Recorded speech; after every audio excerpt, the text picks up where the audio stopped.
ମୁଁ କରିଦେଲି ଚଉରା ପୂଜା, ମଉସା କରିଦେଲେ ଠାକୁର ପୂଜା। ପୁରୋହିତ ଆସିଲା ପରେ ପୁରାଣଟା ଶୁଣି ସାରି କରିଦେଲି ଭାତ ତରକାରୀ।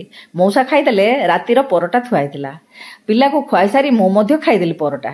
ଖାଇସାରିଲା ପରେ ପଳେଇ ଆସିଲି ସିଲେଇ କରିବା ପାଇଁ। ଗୋଟେ ବ୍ଲାଉଜ ପୁରା ସିଲେଇ ଦେଲି। ତାପରେ ଯାଇକି ବୋଇତି କଖାରୁ ପିଠଉ ଭଜା କରିବା ପାଇଁ ଚାଉଳ ବତୁରେଇଥିଲି। ଟିକେ ପିଠଉଟାକୁ ବଟାବଟି କରିଦେଲି। ମଉସାଙ୍କୁ ଦେଲି, ତମେ ଟିକେ ଭାଜି ଦିଅ, ମୁଁ ଯାଉଛି ସୂତା ଟିକେ ଆଣିବି, ମୋର ସରିଯାଇଛି। ଆମ ସାହିରେ ଗୋଟେ ଦୋକାନ ଅଛି, ସେଇଠିକି ଯାଇକି ସୂତା ଆଣିଲି। ଲେସ୍ କେତେ ଗୁଡ଼ିଏ ବଢ଼ିଆ ବଢ଼ିଆ ଥିଲା, ତାକୁ ଟିକେ ଦେଖା ଦେଖି କଲି। ତାପରେ ଆସିଗଲି ଘରକୁ। ଆସିଲା ବେଳକୁ ମଉସାଙ୍କର ହେଇଗଲାଣି ଭଜା। ତାପରେ ପିଲାକୁ ଖୁଆଇ ଖାଇଦେଲୁ ଆମେ ବି।